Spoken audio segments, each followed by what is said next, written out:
Your neighborhood Chevron gas station invites you to Let George do it. Brought to you by the makers of climate-tailored Chevron Supreme Gasoline and RPM Compounded Motor Oil.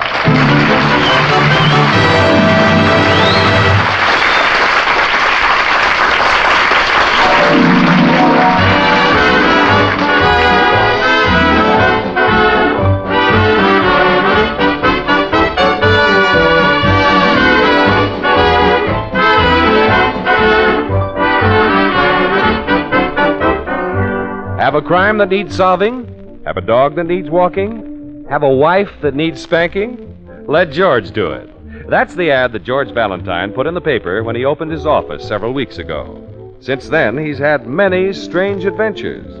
Now it's late afternoon. George has just stepped out of the elevator and is limping toward his office. Mr. Valentine, at last. Where have you been? You took an awful long time for lunch, Mr. Valentine. Oh, Sonny, give me your arm. Claire, get me a chair. Why, you're limping. Suffering cats, what's happened to you? Oh, it's my shoe. Help me get it off, will you, Sonny? What's the matter with your shoe? It's got a nail sticking up in it. Ow! Oh. Oh, that's better. Well, why in the world didn't you stop at a repair shop and get it fixed? Well, they'd expect me to take my shoe off, wouldn't they? Naturally. Well, I didn't want to do that. You didn't want to take your shoe off. Why not? Got a hole in my sock. Oh, golly. Here, Sonny, take it downstairs to that shoe's repaired while you wait place. Okay. And tell him to be sure and get the nail out. Yes, sir. I will. Oh, my foot's killing me. Well, I'm glad you finally got here. Mr. Spencer's been popping in every few minutes looking for you. Mr. Spencer? You know, that lawyer in the office next door. Oh, sure. What does he want? I don't know, but he kept looking at the clock and asking when I expected you. George, well, it's about time. Oh, come in, Spence. What do you eat for lunch that takes so long? Well, it took me 5 minutes to eat, but an hour to limp back to the office. What happened? Were you in an accident? Well, No, never mind. I don't want to hear the details. Unless you were killed and need a lawyer. Sorry to disappoint you, Spence. Look, George, I have a job for you. There's nothing much to it. It's a cinch, and there's $100 in it for you. Yeah? What do I have to do? Well, I have a client. If you don't mind, he prefers to remain anonymous. Oh, that's all right with me. Now, my client has $5,000, and he wants to invest it in Mazuma Limited. It's $50 a share. That means he can buy 100 shares. Uh-huh. Well, where do I come in? You have to buy the stock in your name, and you have to buy it right away. The investment houses don't take orders after 3, and it's 2 now. Oh, well, now, wait a minute, Spence. Hold on. Now, I drew up this paper. Oh, you don't have to worry, George. It's legal. Says the stock is for my client, but that you're buying it for him. And just sign here. Yeah, but, Spence, I don't get it. Why doesn't your client buy it in his own name? Now, never mind. My client has his own reasons. Why don't you buy it? After all, you're his lawyer. I'm just doing what my client told me to do. Well, okay, Spence. It sounds all right. It is. You can take my word for it. Now, here's my personal check, George, for $5,000 made out to you. But snap into it. My client thinks Mazuma may go up. Oh, just leave it to me. Oh, fine, George, fine. See you later. Yeah, what time is it, Claire? It's just 5 after 2. Oh, well, I better be on my way. Mr. Valentine, where are you going? To the Security Exchange Building. But you can't go now. Well, there's an investment firm there called Jellicoe and Bean. Mr. Valentine, wait. Al Melcher's a good friend of mine, and he works there. Be back soon. Will you please wait? What's the matter with you, Claire? Can't go with only one shoe. Oh, forgot about that. Well, where's Sonny? Why doesn't he get back? Now, don't get impatient. Yeah, but it's 5 after 2. Oh, here he is now. Sonny, quick, give me my shoe. I haven't got it, Mr. Valentine. What do you mean you haven't got it? Where is it? It won't be ready for another hour. An hour? Now, Mr. Valentine. But all he had to do was have a nail pulled out. But they're very busy, Mr. Valentine. But their sign says shoes repaired while you wait. Well, you didn't see all the sign. It says shoes repaired while you wait. And wait and wait and wait. Oh, then I'll have to go with a nail in my shoe. Now, go get it. Mr. Valentine, you can't do that. But, Claire, you heard Spencer. Jellicoe and Bean won't take an order after 3. Then why don't you phone him? Hey, that's a wonderful idea. Get him on the phone. All right. And I'll talk to Al Melcher. An hour to get a nail out of my shoe. I'm sorry, Mr. Valentine. Mr. Melcher, please. Why didn't you use their pliers and pull it out yourself? I didn't think of that. George Valentine calling. Just a minute, please. Here he is, Mr. Valentine. Oh, thanks. Hello, Al. Hello, George. Say, what's Mazuma Limited selling for? 50. Oh, fine. I want 100 shares. Why, have you got a tip? Is it going up? Ah, never mind. Now, listen, Al. I want to buy that stock right away, but I can't get over to your place for a little while yet. Well, why can't you? Because I got a nail in my shoe. You've got what? Well, can you put the shares aside for me? Well, now, George, you know I can't do that. It wouldn't be legal. I've got to have the money on the line. Oh, but Al, I told you Oh, wait a minute. Can you put the shares aside if I send the money over with my office boy? Well, certainly, of course. But send him over before 3. He's on his way now. Thanks a lot. Thank you, George. Bye. So long. Sonny. Mr. Valentine, do you think it's wise? Oh, it's safe enough. It's a check, not cash. Sonny, do you know where the Security Exchange building is located? Oh, yeah, I've been there lots of times. Good, good. Now go over there right away. Go to Jellicoe and Bean. Jellicoe and Bean? Uh-huh, that's right. See Al Melcher. He'll take care of you. Now, here's the check. Jellicoe and Bean. That's kind of a hard name to remember. Now, Sonny, it's simple. Jellicoe and Bean. Think of Jelly Bean. Jellicoe and Bean, Jelly Bean. Hey, that is simple. Of course. Now get going. Okay, Mr. Valentine. Jellicoe and Bean, Jelly Bean. Oh, and pick up my shoe on your way back. Yeah, I will. Jellicoe and Bean, Jelly Bean, Jelly Bean.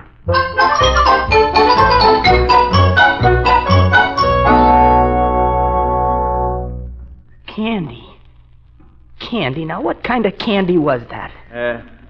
Can I help you, Sonny? Jeepers, I hope so, sir. Well, what firm you looking for? I wish I knew. I forgot their name. Mm-hmm. I thought maybe if I looked at every name on this directory, it'd come to me. That'll take a little time, son. There are 200 firms in this building. Yeah, but how many of them sell stocks? All 200 of them. Oh, suffering cats. But I ought to be able to help you out. I've been working this building for 12, 13 years. You can't you remember anything about the firm at all? Well, the name sounded like some kind of candy. Candy? That's right. Candy? Yeah. Let's see now, candy. Well, then that can't be Perry and Hunt. No, sir. Candy. Well, now, wait a minute. I'll bet I got it for you here. Gummer and Draper. Hmm? Gummer and Draper? Sure, Gumdrop. Gumdrop! Jeepers, that's it.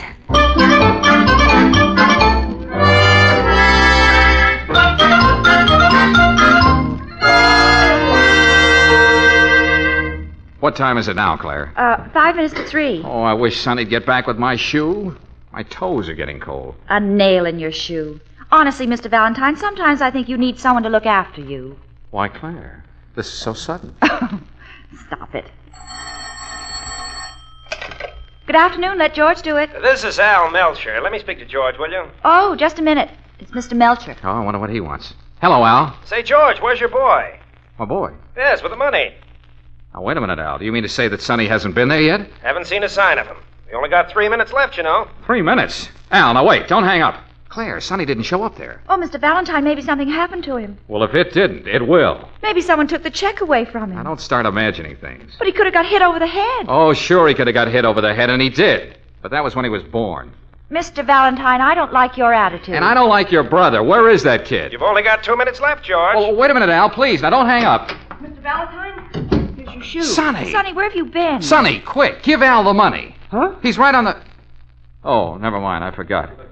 Hello, Al. I'll have to stop by in the morning. Okay, George, but, what happened to your boy? Oh, well, you see, I had a nail loose in my shoe. He had a nail loose? No, not him, me. Well, then why did that stop him? Because he's got a nail loose in his head. Oh, that's too bad. Well, I'll see you in the morning. Well, take care of it, George. It can become serious, you know. What are you talking about? What can become serious? Your hangnail. Oh, goodbye. Now, Sonny, why didn't you take that check to Jellicoe and Bean? Jelly Bean. That was it. Sonny, what's the matter with you? Didn't you get there, dear? I forgot the name of the firm. Oh, great. All right, give me the check. But I haven't got it, Mr. Valentine.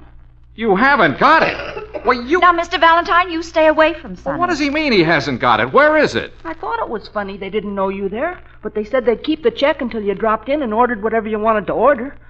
I couldn't remember what it was you wanted to order. Now, wait a minute. Who thought it was funny? Who said they'd keep the check? Who's got it? This firm in the Security Exchange building. But which firm? Huh? Where did you leave the check? What's the name of the firm? Oh. Oh, Sonny, please, look. I'll get down on my knees. Now, don't tell me you don't remember. I'm sorry, Mr. Valentine. All right, it's okay, see? Come on, we might as well go right over to the Security Exchange building. Yes, sir. Do you want me to come along, Mr. Valentine? Yes, Claire, I don't trust myself. You'd better come along to walk between us.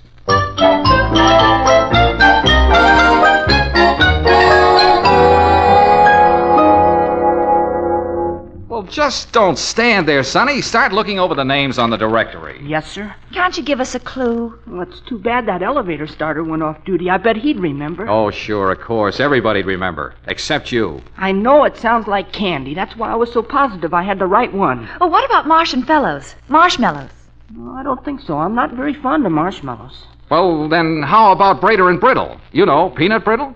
Nope, I don't care much for it either. How about Car and Harmel? Caramel. No, too hard on the teeth. Oh, Sonny, we're not trying to pick out some candy for you. We're looking for the firm that has the $5,000 check. Here's peppermint and peppermints.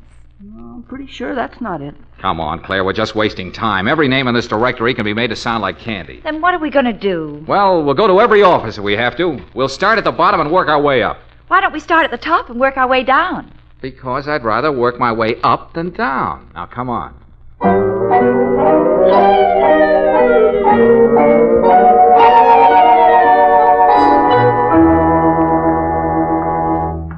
Now, Sonny, how about this office? Gummer and Draper. Oh, no, that doesn't sound like candy. Oh. Well, here's Perry and Hunt. I can't make any candy out of it, but let's try it anyway. Yes, sir. Can I do anything for you? Oh, look, this'll sound a little silly, but did this boy leave a $5,000 check here? He certainly did not, and it doesn't sound silly. Oh, well, he left it somewhere. All he knows is that the firm sounded like some kind of candy. Candy? Now, wait a minute. Why don't you try Gummer and Draper next door? Gummer and Draper? Yes, everybody in the building calls them Gumdrop. Hey, that's it. Gumdrop.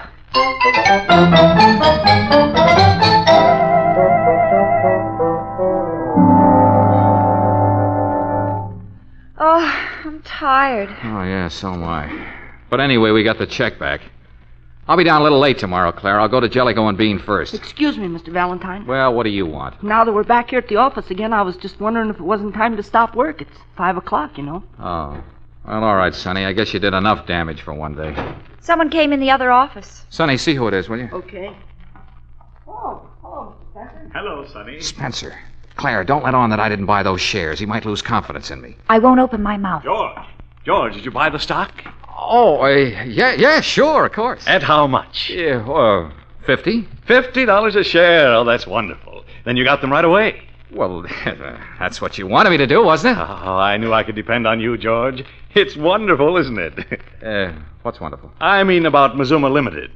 What about Mazuma Limited? Nothing much, just that it went up 3 points, that's all. Oh, now, wait a minute, Spence. Say that again, and slowly. Yes, I just phoned. It closed at 53. Our client made $300 already. $300? Nice afternoon's work, wouldn't you say? Why, what's the matter with you, George? You don't look very happy about it. Oh, I'm delighted, Spence, delighted. I thought you would be. $300. Yeah, $300.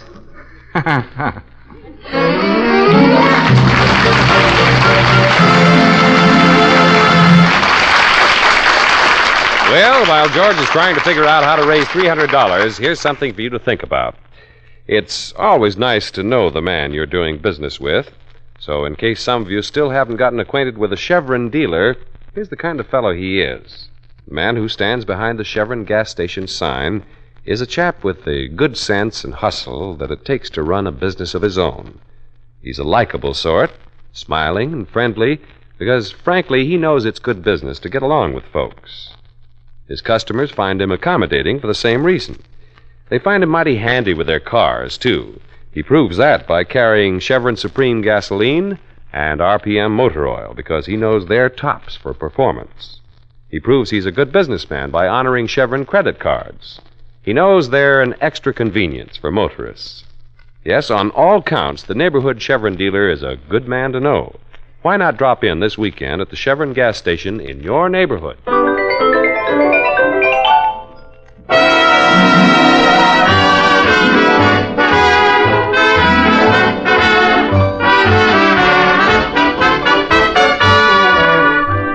George had to buy 50 shares of Mazuma Limited for a client, but due to Sonny's forgetfulness, by the time George was able to buy the stock, it had gone up 3 points. Now it's the next morning. Claire and George are in the bank, waiting in line. After trying so hard to save money, after slaving to earn it, now I've got to draw it out. I feel awful about this, Mr. Valentine. $300. I feel responsible for the whole thing. Oh, well, that's all right, Claire. What's $300 to me? Have I got that much in here? Oh, yes, you have more than that. Wish this line would hurry up. I want to draw out the money and get it over with. Mr. Valentine, Sonny and I will pay you back. Someday. Yeah, someday. $53 a share. Oh, Claire, I just had a terrible thought. What is it? You don't suppose it's gone up again? Oh, no, it couldn't have. Oh, not so soon. After all, it's still morning. Yeah, but they tell me that when there's been heavy trading the day before, it sometimes opens at a higher figure. Oh, don't even think of such a thing. Mr. Valentine, that man ahead of you has a morning paper. Oh, I don't want to see it. Let's just forget about the whole thing. Let's just... Oh, well. Pardon me, sir. Yeah? Mind if I borrow your paper for a minute? Oh, sure. Help yourself. Oh, thanks. Now, let's see. Where is it? Mazuma Limited. Mazuma Limited. Is that a hot tip, buddy? Oh, no. Skip it, please. Mazuma. Oh, Claire. What is it? It opened at 55. 55? That means $500. Claire, have I got $500? Oh, gosh, you're next, Mr. Valentine. Good morning, Mr. Valentine. Oh, good morning. Well, drawing some money out this morning? Look, Mr. Stevens, how much have I got in my savings? Well, let's see. You've got $503, sir. Okay, Mr. Stevens. I want to close my account.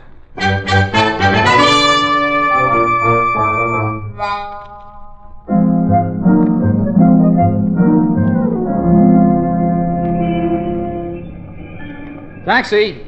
Taxi! But why call a cab when your car is just down the street? We haven't time to get my car. I want to get down there while I still have enough money to buy those shares. Hey, taxi! Oh, here's a cab pulling up. He's letting someone out here. Good. Grab it. Keep the change, driver. Wait a minute, driver. Well, George, good morning. Oh, hello, Spence. I just came down to do my banking. Well, we'll take your cab if you don't mind. Get in. Wonderful news, isn't it, George? You mean about Mazuma Limited? Oh, then you heard. Say, we should have taken my client's tip and bought some ourselves. Yeah, I guess so. Pretty good opening at 55. 55? You're behind times, George. Why? What do you mean? Spence, please, tell me. Well, since you bought it at 50, Mazuma has gone up 15 points, that's all. 15 points? And it may go up even more. He's made $1,500 already. Claire, 1,500. Oh, Mr. Valentine. Well, I'd better take care of my banking. See you at the office. Claire, get out of that cab. Let it go. Are we going to take your car, Mr. Valentine? Yeah, take it down and hock it.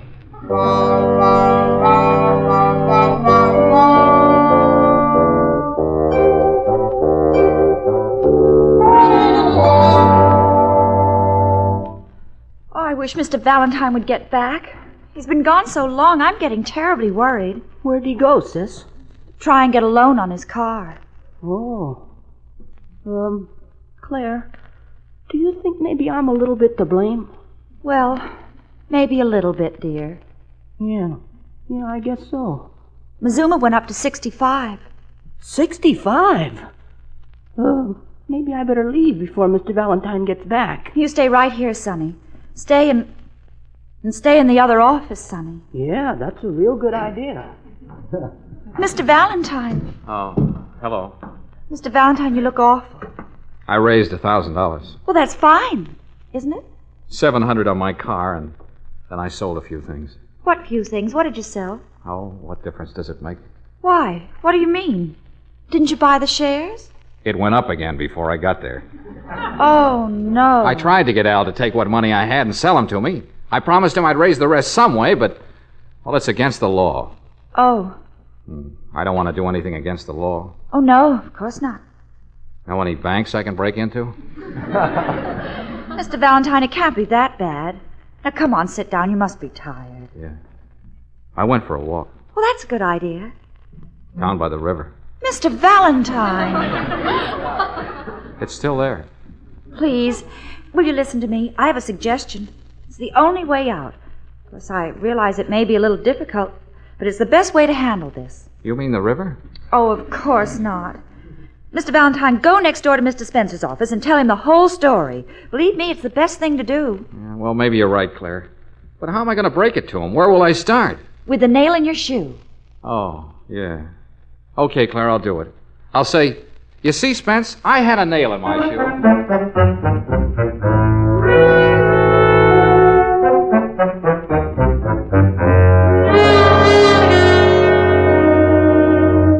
You see, Spence, I had a nail in my shoe. A nail? Is that what you came to tell me, George? Oh, no, I'm leading up to it slowly. I see. Well, look, George, meanwhile, I've got something to tell you. I want to let you in on something confidential. Yeah, well, what I have to say is a little confidential, too. As long as we're doing business together, George, why should I keep anything from you? After all, I wouldn't want you to hold back on me. Do you really mean that, Spence? Why, of course. Good, then listen, I had a nail in my shoe. Now, wait a minute. You listen to me first. George, I'm going to tell you the name of our client. Our client? Yes, you know, the man who owns those Mazuma shares you bought. Oh, him. I forgot all about him. Don't tell a soul, George, but his name is Moose McClary. Glad to know you, I'm sure. What are you talking about? Oh, I'm sorry, Spence. I got a lot on my mind. Well, anyway, I had a name... Moose McClary. Well, it's about time. Do you mean the gangster? Wait a minute. Don't call him that. Moose wouldn't like it. He's reformed a long time ago. I'm glad to hear it. Yeah, at least he's reformed so far as the public is concerned. Say, you ought to see his suite of rooms at the State Hotel, George. Every place you look, there's a bodyguard. A bodyguard? And what tough babies. Of course, Moose himself is no gumdrop. Don't mention that word. What? Oh, I'm sorry, Spence. Yeah, he's a hard man to do business with. You never want to cross him, George. He acts first, and then he asks questions. What do you mean, acts first? Well, let's just suppose that you did something that displeased him. Do you know what would happen to you? You'd disappear. Disappear? For good? Forever. Forever? That's a long time. Anyway, I thought you'd get a kick out of knowing who he is. Now then, George, let's have it. What did you want to tell me? Well, it wasn't anything very important, Spence. All I came to tell you is that I had a nail in my shoe.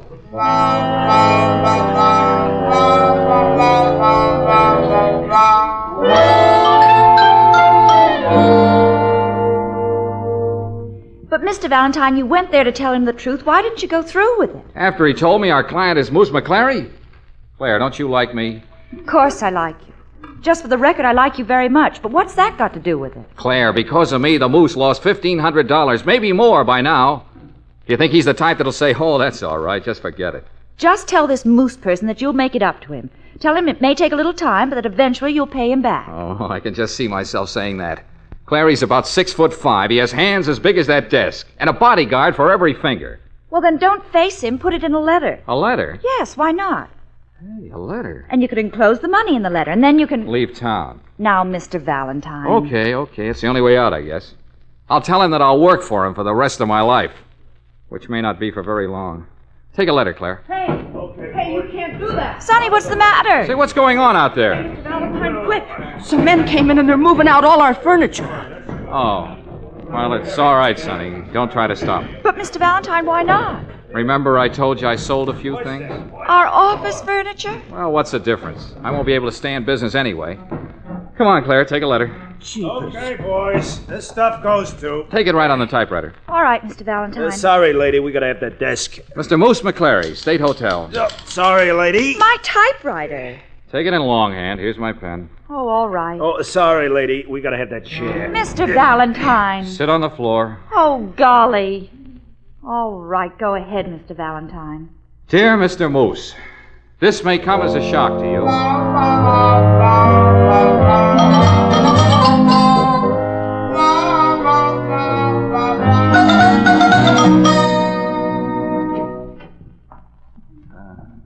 Anyone in here? Good morning, Mr. Valentine. Anyone waiting for me? Were you expecting someone, Mr. Valentine? Well, just the Moose and a few of his bodyguards. Nobody's here but us. Oh, okay, then I'm safe for a few minutes. Then you mailed the letter. Yeah, last night. I addressed it and mailed it myself. He should have it by now. Why don't you sit down, Mr. Valentine? Oh, thanks. Where? Join us on the floor. Yeah. Looks pretty empty in here, doesn't it? Oh, you get used to it. Well, kids, well, it was nice to know you. Now, Mr. Valentine, don't start that. Oh, we might as well face it. Kind of tough to say goodbye. I'm not saying goodbye. No matter what happens, I'm sticking. Oh, Claire. Thanks, Claire. I'm sticking too, Mr. Valentine. Thanks, Sonny. What am I saying? Why should I thank you? Now, Mr. Valentine. Okay. No hard feelings, Sonny. Oh, of course not. I forgive you. Oh, thanks. You forgive me? Oh, skip it.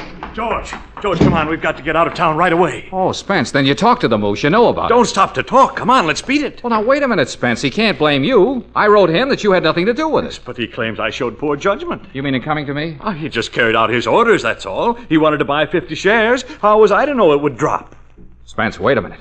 You mean drop down? Yes, of course. It's down to 40 now. That means it's only worth 4,000. But the moose says he's got to have his 5,000 back. Oh, Spence, that's wonderful. Claire, did you hear that? Oh, Mr. Valentine, I can't believe it. Jeepers, we ought to go out and celebrate. What's the matter with you people? Didn't you hear me? The stock's only worth 4,000, and the moose wants his 5,000 back. It's all right, Spence. He's got it. I mailed it to him in a letter. Listen, somebody's crazy around here, and I was all right this morning. Oh, you don't understand. You see, I had a nail in my Oh, for shoe. heaven's sakes, George, don't start that. Well, anyway, before I could get around to buying the shares, it started to go up. George, you mean... I took a loan on my car. I sold my furniture, but I still didn't have enough. Then you didn't buy the shares? Oh, that's terrific, George. What a stroke of luck. Sure, he ought to have his money by now. I sent it along with a letter. Letter? What letter? Explaining what happened.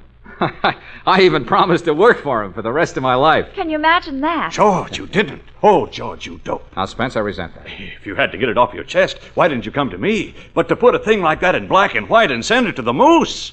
Why, don't you realize he'll hold it over your head? What do you mean? Listen, George, he's just the kind of guy who'll take you at your word. He'll make you work for him the rest of your life. Suffering cats. Oh, great. But, Spence, I returned his money. Sure you did, and he'll take it. But he'll claim the letter proves that you double-crossed him. I tell you, he'll use it for all it's worth. He can't do that. Maybe you'd better get out of town after all. Of course, someday he'll catch up with you, but you may get away for a couple of hours. Good morning, folks. Here's your mail. Oh, good morning. Are you folks moving? Well, one of us is. Better give me your forwarding address, Mr. Valentine, so things can catch up with you. Oh, no, you don't. I don't want anything to catch up with me. Oh, by the way, this letter came back stamped no such firm. Oh, well. The letter. Claire, Spence, it's the letter. Oh, Mr. Valentine, are you sure? Is it the one you sent to the moose? Yeah, sure, of course. Hey, look. Here's the 5,000 and the 1,500 I raised. Jeepers, now you can get our furniture back. Yeah, but wait a minute. I don't get it. Why wasn't this letter delivered? Well, I told you it was stamped no such firm at that address. What? Let me look at the envelope. Oh, Mr. Valentine, you certainly must have been upset. Look how you addressed it. Well, how do you like that? It's addressed Gumdrops Incorporated.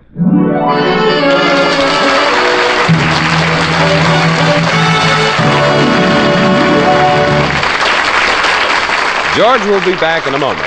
Meanwhile, out here in the West, we have a tradition of neighborliness. I guess we couldn't have grown so fast if Westerners weren't the kind of folks who are always glad to help one another. And if you'd like to see that neighborliness in action, just drop in at any Chevron gas station. All those cream, green, and burgundy stations are home-owned, run by local chaps who are making good on their own. That's one reason why your neighborhood Chevron dealer does his best to keep your car in good shape. The best way he can build a thriving business is to build goodwill with neighbors like you. So he's always accommodating, honors your Chevron credit card, gives your car top-quality products like Chevron Supreme Gasoline and RPM Compounded Motor Oil. Yes, you're going to like the neighborly way your Chevron dealer does business. Drop in tomorrow and get acquainted.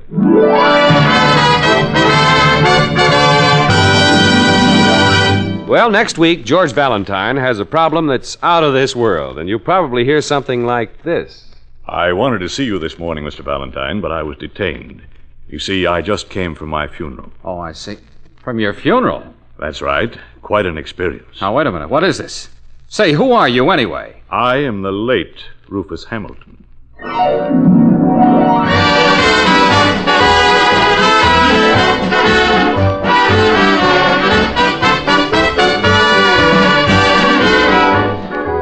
Chevron gas stations all through the West invite you to be with us again next week for another chapter of Let George Do It, brought to you by the makers of Chevron Supreme Gasoline and RPM Compounded Motor Oil. Let George Do It, starring Robert Bailey as George, with Francis Robinson as Claire and Eddie Firestone Jr. as Sonny, is written by Pauline Hopkins, produced and directed by Owen Vinson. Others in the cast were Willard Waterman as Spencer, David Ellis as Al, Rena Craig as the woman, Jess Kirkpatrick as the elevator starter, and Herb Butterfield as the mailman. The music was composed and conducted by Charles Dant. Your announcer, John Heaston. Listen again next week, same time, same station, to Let George Do It.